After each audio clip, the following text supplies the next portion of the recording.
probably be some people that jump in as time goes on, but definitely excited to be with you today and jump on another one of these mastermind tax question and answer sessions. Um, I did change the day. Usually I've been doing these on Wednesdays, but for scheduling purposes, like Monday afternoon just seems really good where, maybe towards the end of the day, people won't have things that they need to get off their chest or get solved. And so we're going to try out Mondays and see if that gives us a little better turnout with people. We totally are kind of like just putting focus on the Prosperity Society right now, and making some changes as far as some of our marketing goes, and how we keep up with everybody and that sort of thing. And so you might have noticed the format of the emails that goes out looks a little more crisp and clean. There's some buttons you could click on there that would engage you in signing up for the Prosperity Society. There's also some buttons on there that will allow you to opt in for text updates. And so we have kind of some good opportunities where we can text you a few minutes before or a few hours before our Zoom sessions are going to start, just to give a reminder to people who want to come. There's a link that you can click on right from your phone to be able to join it. So we're just trying to make it a lot easier for you guys to be able to access what we're doing here.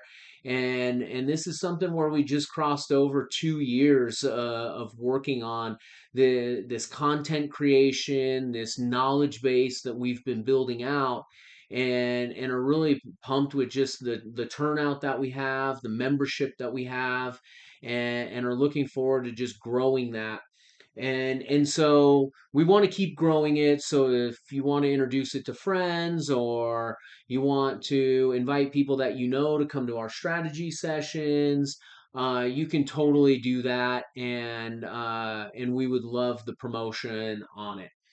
All right, sometimes accountants are hard to get a hold of, including myself, but the Q&A mastermind is something that I try to stay really committed to, and I try to make sure that I'm available to be able to answer these questions when maybe I wasn't able to get on the calendar, or maybe like in Christina's case, I missed her call this morning. Like, you guys know that you can come to this, post your questions into our chat screen there, and that I'm going to run through and I'm going to answer those questions for you at a minimum.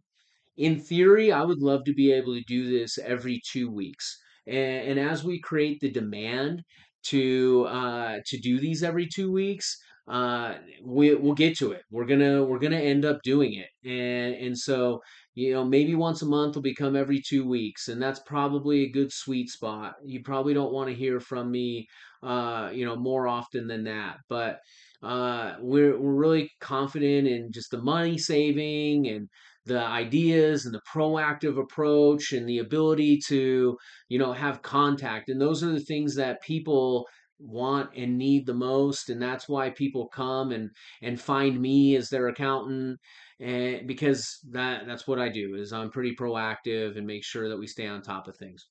All right, we have business tax deadline for people who file extensions a week from today. And so we're kind of in the grind right now, just taking care of a lot of last minute people. We love all our clients, but the ones that come in like the last 2 weeks of the filing season, they're the ones that we have to pull some rabbits out of the hats for. I don't think any of you guys are really part of that so much right now, um, but my marketing partner, he who ends up doing the recording for this kind of stuff, he just raised his hand, and I am doing his taxes over the next week. So anyhow, we love them all just the same, but we are a little bit under the gun right now with that kind of stuff. So like when I miss a call or something like that, just know that we're working on deadlines next week, and then the next deadline after that would be October 15th, where the extended personal deadline and the extended December corporate deadlines are approaching. So we'll be working on some of that kind of stuff, and then it's kind of smooth sailing into tax planning season. And like that October 16th through Christmas, that's where we knock out a lot of our tax planning and start implementing kind of like these ideas that you've been hearing about and learning about in our sessions here. I want to just invite you to post some questions into the thread. Usually, Ray Akazawa will have like 25 questions there for me to really kind of motor the event, but I didn't get one of those emails from him. I hope he's okay.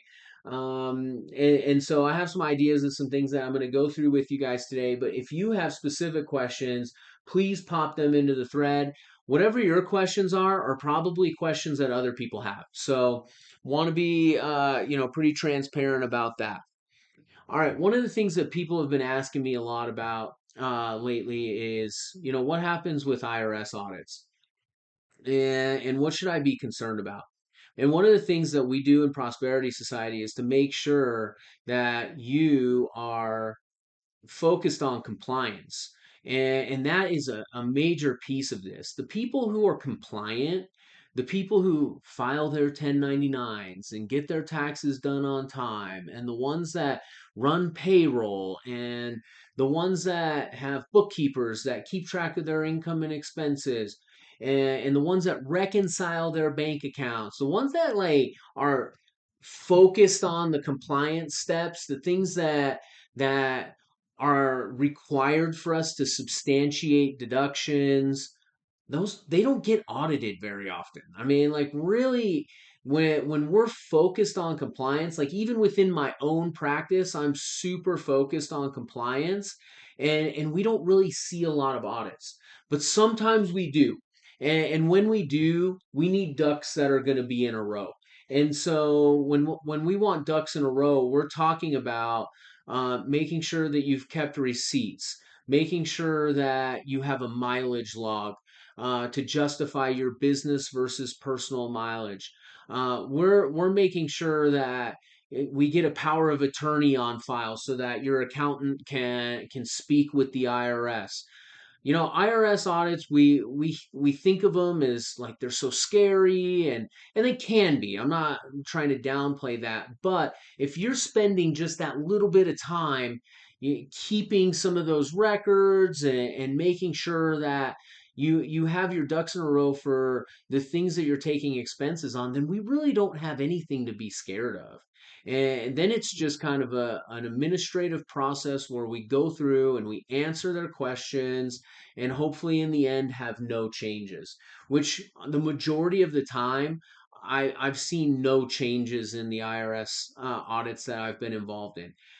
And there are a lot of new agents. There's a lot of people out there who are trying to prove something right now, and they want to feel valued because they have changes and that sort of thing. So for me, compliance has become very important. And sometimes I have some clients who, maybe have been through an audit before and they don't want to, go through the headache of being compliant, and they end up just paying thousands and thousands of dollars to the IRS to make them go away. But in our case, you'll see that we ask a lot of questions. We ask you for a lot of supporting documentation. We ask you to be able to, keep those mileage logs, file those 1099s for your contractors and all that kind of stuff. And so when the audit comes, we're like, here you go, here you go. We'll give you this. We have this. We save this to our files already, and it's meant to be a pretty easy process. All right. So let's keep compliance on the forefront of our minds. The Prosperity Society has a bunch of videos that are centered around how to be more compliant, and I'd encourage you guys to kind of browse through those in all the free time that you have. All right, we got a couple questions here. For STR, which stands for short-term rentals with active management, do we use Schedule C or Schedule E on the place? So might miss. Oh, probably on the plane, so might miss the answer here. These are recorded, so you'll be able to come back and listen to this later if you're off. But Schedule C versus Schedule E on a short-term rental can be reported in either section. When you go to Schedule C, the biggest differentiator there is if you provide substantial services. So, something like active management from a like a black letter definition is somebody who's making the business decisions. So, like you can be active management if you own over 20% and you're involved in the day-to-day decision making. So, so active management doesn't make it Schedule C versus Schedule E. Schedule C, just so everybody knows, that's where you put your active business and a short term rental because it's rented less than 7 days. By IRS standards, can be an active trade or business similar to a hotel operation. And so a lot of people have liked getting it on Schedule C because then it can offset active income. And so that's where the whole short term rental loophole comes from, where you get depreciation from your rental, your short term rental, and then offset it against your W 2 income. People love to do that.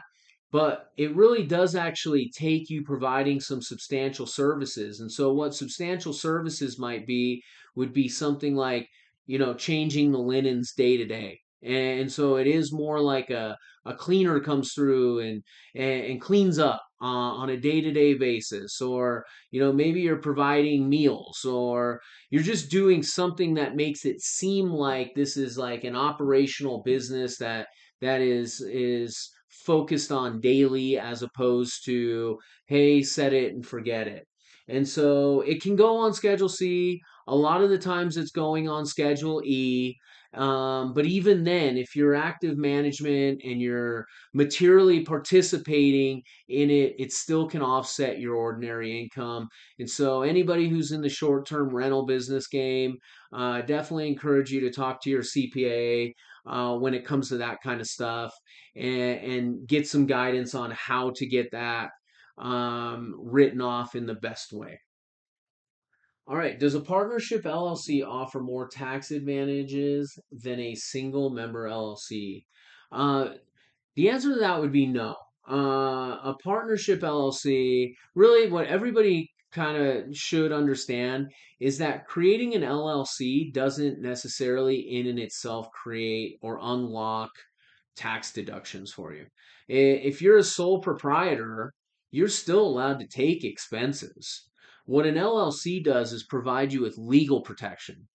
And so the legal protection is great because then, you can't get sued for your personal assets, let's say. Now, where you have an LLC in place because you want that legal protection, one thing that everybody should understand is that it can be taxed as anything. So an LLC can be what's called a disregarded entity, where you're the sole owner or the single member. It can be a partnership where maybe it's a husband and wife, or maybe it's you and a friend or something like that. So you can have an LLC that's taxed as a partnership. You can have your LLC taxed as an S corp if you make an S election. And that's where you might see some tax benefits when it comes to self-employment tax. It also can have an election to be a C corp. And so an LLC can be anything. But it really does kind of matter where maybe, you want specific tax deductions. When it comes to self-employment tax, you're going to go S corp. The structuring kind of matters, and there's pros and cons to all of those different structures. But an LLC can be anything, and we want our LLCs to be more focused on asset protection first, and then from there we go entity structuring and look at what the tax advantages can be depending on what kind of circumstance you have. And there's several different ones that people might be in. All right. If I ever don't answer a question good enough, you always can pop it into the thread here and I'll expound upon it. All right. QBI. So QBI stands for Qualified Business Income Deduction. And the QBI became big with the 2017 tax plan from Donald Trump. And for the last several years, small business owners have been enjoying a 20% deduction on whatever business income they have as a straight up deduction. So that's what QBI is. QBI option for individual or group of rental properties, which I have. Read the IRS guidelines and selected yes, hoping that is correct, assuming that it is correct, not aware of any long-term downsides. Okay, so what what makes it qualified business income? That's really the question. Because if we're in small business, and let's just assume you're making like less than 400,000 a year, if you're married, um, the qualified business income deduction kind of falls in between two different things, and if you're in some kind of service, the service side of things, there's kind of different rules than if you're in like a retail or a real estate or something along those lines, wholesale, like just different types of businesses that aren't service focused. So you got like your service side, then you kind of have everything else. So your service side is going to be like your accountants, your lawyers, your doctors, that kind of stuff. So and then the rest of it is going to be retail, restaurants, all those types of things. So real estate was kind of one of those ones where it's like, well, what is it? If I have like a group, if I have 10 rental properties and I'm just out here managing rental properties, like can I choose qualified business income? And the answer to that would be yes. Like if you're materially participating in your rental real estate, then you're going to be able to choose qualified on that. Now, there's a lot of people out there, preparers out there, that aren't choosing it, or maybe they are choosing it, or maybe we're passive investors in real estate. And so, kind of what probably I've done in practice is just if it's on the K1, if it's on there, I just put it on the tax return. One of the things that I would say though is it is kind of a coin flip on whether you want to put it on there. Victor, I'll just answer on that is a lot of times rental properties generate a loss. So when rental properties generate a loss, that you have a QBI loss as well. So it what the QBI loss does though is it carries forward. And so like when rental properties with mortgage interest and taxes and depreciation and those types of things generate a loss, I kind of don't necessarily like the QBI loss to push through on the tax return. And so I would definitely say that rental properties are a place with QBI where there's a gray area, but I don't think you've done anything wrong. Like if you're preparing your own return right now and you're spending a lot of time managing your rentals, if they're cash flowing, I don't really think that there's anything wrong with choosing yes when it comes to that being qualified business income. And if you're retired, especially like you're adding that point in, like if you're retired and that is what you do, then you're definitely fine to be able to do that. Christina, just the part that you missed on the question that you had as far as the short-term rental goes, it's not just material participation by definition. Uh, Material participation can be just like spending 100 hours on your short term rental. It wouldn't be that only. You'd want to be like you'd want to be like dropping like a gift or like pushing breakfast through. You want to do something that is like, okay, that's kind of like over the top, like changing the linens for it to go on Schedule C. They have kind of this caveat where it's like you have to be providing substantial services to your guests. And so go take a look. I mean, just like if you want to take a quick search, what are substantial services in short-term rentals. And I haven't looked at it in a while, but there's probably some different things that I'm not mentioning that would qualify as substantial services. Good. Those are really great questions. I'm glad you guys are pushing those through. I get a lot of questions about business vehicles. And one that came up today is what happens if you have a business vehicle for, the last three years and you've been writing off the vehicle and then suddenly it's not a business vehicle anymore and you start using it personally. And a lot of times what will happen when somebody wants to write off a business vehicle is we're going to go one of two things. We're going to say, okay, give me all your actual expenses related to your vehicle. So that's your gas and your repairs and your car washes and whatever you do to maintain your vehicle. And so that'll be your actual expenses related to your car. Depreciation on your car will be one of those things. And then the other side would be like your mileage. So how many business miles did you have for the year? And what everybody always says is like, oh, I had 10,000 miles. And, they just kind of put these round numbers. They give me these round numbers. So, that usually tells me that like, nobody's keeping a mileage log. But what we will always ask is, how many miles did you drive for the whole year? So what I always encourage everybody to do is go take a picture of your odometer on January 1st and take a picture of your odometer on December 31st. That way you know how many miles have been put on the car and you have proof to the IRS to show them how many miles you ended up getting. And what you're supposed to do is kind of keep a log. I use Mile IQ. Mile IQ lets you swipe left or right to let you know if something's business or personal. And so then it gives you a nice report that says this was business, this was personal for the whole year. And so, if you're not using the Mile IQ app, I know what a lot of people do is they just, shotgun it from the side and they say, hey, I drove 15,000 miles this year.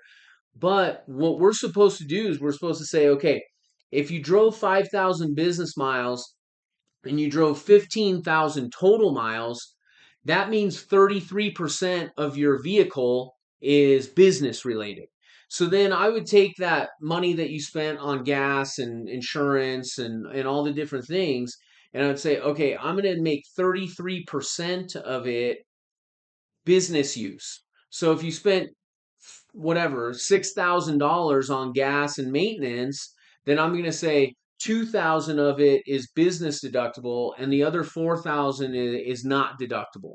And so one thing that can happen that and this kind of happened to somebody is what happens if you've been 100% for 3 years and then all of a sudden you're like, now I'm 10%. And then you go to 10%. Well, our systems will calculate kind of what depreciation should be over a 5 year period.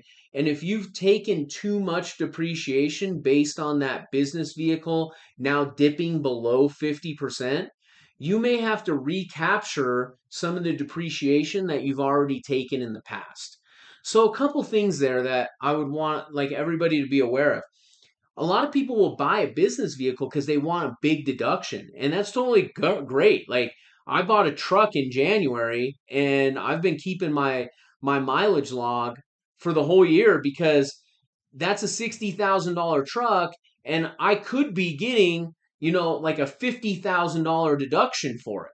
And so I want to have my ducks in a row for that because if the IRS comes in and they said we can disallow a $50,000 deduction on this guy and that's going to get us $15,000 or $20,000 in taxes, that is going to be something that they're going to target on. So I want to make sure that I have all my ducks in a row to be able to take that deduction, number one. But then number two, I want to keep that as a business vehicle. And so like on the weekends, we drive our minivan everywhere we go. We don't like drive the truck hardly at all because I don't want my business use percentage to go down with personal miles. And so that's how I kind of keep my deductions in place is by driving our minivan in all the opportunities that we can. We travel in our minivan, so I don't put extra miles on the truck and all that kind of stuff. And then, if my wife ever does want to drive the truck around, I'm kind of like maybe messing up my business use percentage here. And so anyhow, keep track of those business miles, because that is going to be an easy target for an IRS agent. Now, if it dips below the 50% and you're like suddenly like, I'm just not using it for business that much anymore, there might be a chance where you have to recapture some of the depreciation and pay taxes on money that was taken as a deduction in previous year. That might be kind of hard to understand, but like if we've 100% wrote something off, 2 years ago for business, and then suddenly now it's not business anymore and it should have been like written off over a 5-year period, that's kind of the window where they can recapture depreciation. And then also where they can recapture depreciation is when you sell the vehicle in the future. So when you sell or trade in that vehicle, if we've taken the depreciation in the past, we may have to recapture some of that depreciation upon sale or trade in. So, anyways, that was something that kind of came up with the business use of vehicles thing. Little conversation I felt like was good to have with you guys and let you know that this is a great deduction. It's an awesome deduction. Like, I want people to take this deduction. I don't want you to go buy a new vehicle just so that you can get a deduction if you don't need one. But if you want a big deduction all at once, equipment and vehicles are a good place to be able to do that. All right, another place where you can get really good deduction is on energy credits. And so, I had somebody this month who ended up kind of, being in a place like Las Vegas where it's really hot and energy costs are soaring there. And what they ended up doing was realizing like, okay, if we end up getting solar, there's a 30% credit out there against our taxes if we get solar. So this specific project was $50,000. 50 grand for the solar project, a 30% tax credit is $15,000. So the way that they're looking at that is really the solar costs us $35,000. Then what he ended up doing is saying, okay, on average on my, 4,000 square foot house, my average power bill was like $700 a month. So they went through and just did that little bit of math, 700 times 12, $8,000. And he figured out that in like 4.5 years, he'd hit a break even point once the credit came out. That's kind of a cool analysis to kind of run through when it comes to, does solar work for me? I live in Utah. It's usually cold in Utah. We have gas and electric, but my power's cheap in Utah. And so like my power bill is like average of $100, $150 a month in my house. And so for me, I'm like doing that same math and I'm like, well, my break even point's like 15 years. I'm not going to do that. Okay.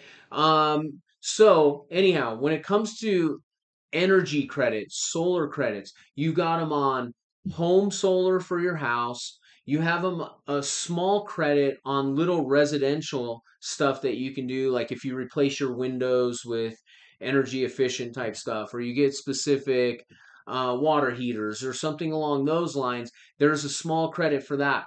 In another place, when it comes to buying vehicles, you can get a credit for up to $7,500 when you buy certain electric vehicles. And so if you're into that kind of stuff and you're like looking at solar, you're looking at an energy electric vehicle or something along those lines, definitely an area to consult with somebody who kind of can verify some of those things. Remember, a credit reduces your taxes dollar for dollar. So if I did my taxes and I had $20,000 in taxes due on $140,000 of income.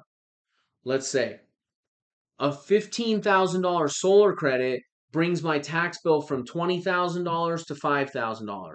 So that can be a powerful tool when it comes to some tax planning stuff or looking at some ideas for some projects. All right, let's see what else do I got here. Let's talk a little bit about payroll. Payroll is, let's see. Oh, sorry. Before I jump out of that, on autos, is that part of Section 179 where the entire price is depreciated if the GVWR, that's the weight, is over a certain amount, I think 5 years, versus just taking as expenses? Yes. So I'm talking about bonus depreciation and possibly Section 179. If your vehicle's over 6,000 pounds, you could really qualify for like 80 to 100% write off on the vehicle. So yeah, that is what I was talking about. Let me jump into payroll. Payroll is kind of an area where like a lot of people tend to struggle a little bit. And it doesn't have to be that hard. But it's something that we're not used to. It's something that it's usually separate side software or separate kind of learning curve that comes along with payroll. If you have a single member LLC or a disregarded LLC where you're the sole owner or you're a sole proprietor, you don't have to run payroll for yourself. Okay, you're getting self-employment tax on all the money that you're making. Okay, so there's no payroll that needs to be run. If you're a partnership, you're not going to run payroll for the partners. You may have employees, but you're not going to run payroll for partners.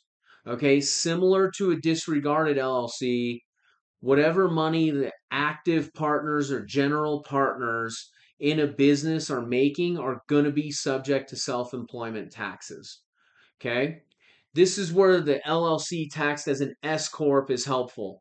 When you have your business taxed as an S corp, now you can pay yourself as an employee. And what we do is we have you do a reasonable compensation study so that you know how much you should be paying yourself. But this is a great self employment tax opportunity where you can save money.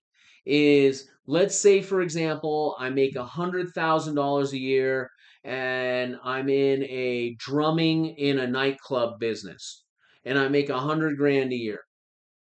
If I'm a disregarded LLC or a partnership, then all that 100 grand is going to be subject to regular taxes, and then it's all going to be subject to self-employment tax. Okay.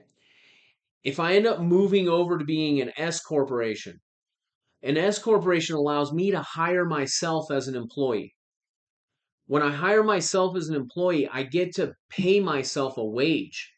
So what I would do is research how much do I pay myself as a reasonable salary for running this company.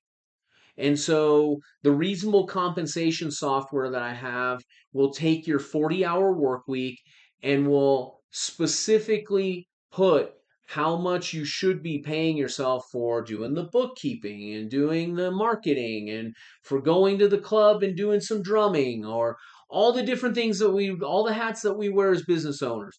It takes what that 40-hour work week is and will spit out a number. And so in the example where I say you make 100 grand, it might say you need to pay yourself 5,000 a month. So when that software says pay yourself $5,000 a month, now that self-employment tax is on the 5,000 a month. It's not on the 100 grand a year anymore. And so that spread of $40,000, I've just saved 15% on $40,000. That's $6,000 in savings just for having an S corp, paying yourself a salary. Now, part of paying yourself a salary is signing up with ADP and learning their software called ADP Run. And once you figure it out, it takes a time or two, but like I can log in, I can run my payroll. It takes me 5 minutes a month and it costs me $100 a month. A lot of people are like, well, I don't want to pay $100 a month. Well, I just showed you though, if you could save $4,000 and you pay $1,200 to run payroll, you're still ahead. So like I'll get kind of this area where people are like, hey, I don't know if I want to, tackle the administrative costs. And if you don't want the administrative costs, then just stay disregarded. But if you're going to grow your business from 100 to 150 to 200, now this tax savings becomes even more exponential. Payroll is an area where you have to stay on it though. You have to run it once a month, or maybe you have to run it once a quarter. And what happens is people just forget about it. They don't want to do it anymore, or, all of a sudden they get behind and then they start getting notices. And then it's like, well, you didn't file your payroll for Q1 2023. And then it becomes kind of annoying. And so, there's pros and cons with it, but payroll, if you implement a software, is really easy. If you decide I don't want to pay ADP $100 a month, or I don't want to pay Paychex $100 a month, I'm just going to do it myself. Now you got to do the 941, you got to do a 940, you have to issue your own W-2, you have to send payroll tax deposits to the government, and it's not impossible for you to be able to do that, but it creates a lot more work for yourself. And so what I would say is, on payroll, let software help you out. Like, it's worth the cost. And it's worth kind of learning how to do it, putting a reminder in your calendar to run your payroll, and using the software to kind of push out the forms and the money where it needs to go. But I have noticed that payroll is a pain point for people, and I want you guys to know that there are some tech solutions out there. I want everybody also to know that if there is pain points in your business, we're good people to talk to about that. I work with hundreds of business owners who are going through the same pain points that you are. And we have a lot of partners that we work with who provide solutions for those types of things. And so we're good people to talk to when it comes to, hey, I really need help with something like this. Do you know anybody? Do you have any specific software that is good for these types of things? And so we have a lot of partners out there that are anxious to work with you on things like payroll or something like sales tax compliance. If you are like, hey, I made a ton of money this year and I really need like some good tax planning to try to reduce my income, I am your guy for those types of things. And I hope that you guys will not hesitate to try to reach out and call us on those things. All right. Can we do payroll ourselves? Yes, you can. I would pull what little hair I have left out if I did it myself, but you can do it yourself. Like, it's not like rocket science. It's not something that you cannot learn. You could totally do it. So, anyhow, this has been good. Maria, Victor, Adan, Christina, Dale, Mike, I appreciate you guys joining me today. Small group, but powerhouse group. I appreciate you guys putting some questions in. We're going to keep on these things. Go into our system and opt into the text messages. I think that's going to be a game changer for getting people into here. And if you haven't signed up for Prosperity Society yet, there's 150 videos on there that will educate you and help you learn all the little tricks of the trade. And I try to explain it so that everybody can understand it. Hopefully, I didn't use too much language that went over people's heads today. But anyhow, really appreciate all you guys joining. We'll be back in a month, and you'll probably see a little bit of a worn out version of me a month from now as we go through this extension busy season. But anyhow, appreciate all you guys and love the chance to be here today. Thanks for the time.